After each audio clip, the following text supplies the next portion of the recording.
తన క్యారెక్టర్ని ఇంతగా దిగజార్చుకోవడం అవసరమా అని నాకు చాలా బాధేసింది.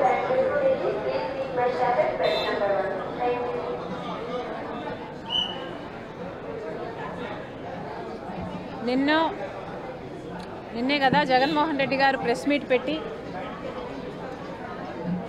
క్యారెక్టర్ గురించి ఒక కొత్త ఫిలాసఫీ చెప్పారు. క్యారెక్టర్ అంటే బాటిల్లో నీళ్ళ లాంటిది. ఆ నీళ్లు పడేసుకుంటే మళ్ళీ దాన్ని సమకూర్చుకోలేము. ఆ నీళ్లు భూమిలో ఇంకిపోతే మళ్ళీ దక్కించుకోలేమని జగన్మోహన్ రెడ్డి గారు చాలా పెద్ద డైలాగులే చెప్పారు. ఒక పక్కేమో జగన్మోహన్ రెడ్డి గారు క్యారెక్టర్ గురించి ఇంత పెద్ద పెద్ద డైలాగులు చెప్తున్నారు. ఇంకో పక్క నేనేమో అసలు జగన్మోహన్ రెడ్డి గారు క్యారెక్టర్ అంటే ఏమిటో అన్న పదానికి అర్థం కూడా మర్చిపోయారు కాబోలు అని నేను అనుకుంటున్నా. బట్ నిజంగా ఆలోచన చేసుకోవాలి జగన్మోహన్ రెడ్డి గారు మీ క్యారెక్టర్ ఏమిటి ఒకసారి మీరే ఆలోచన చేసుకోండి.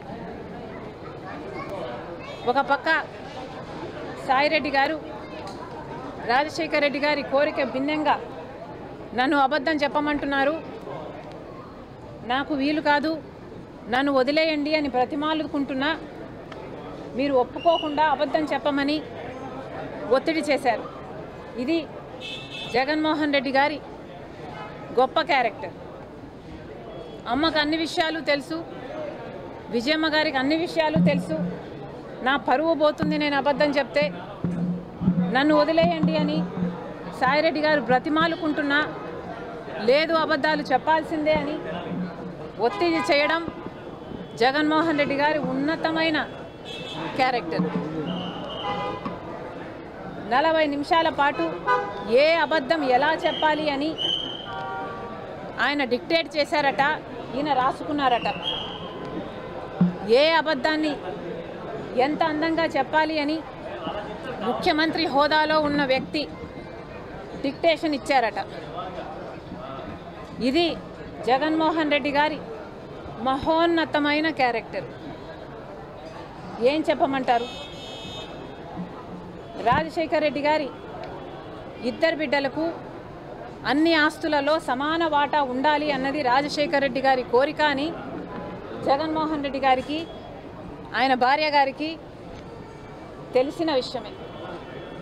అయినా కూడా సొంత తల్లి అయిన విజయమ్మ గారి మీద కేసు పెట్టారు.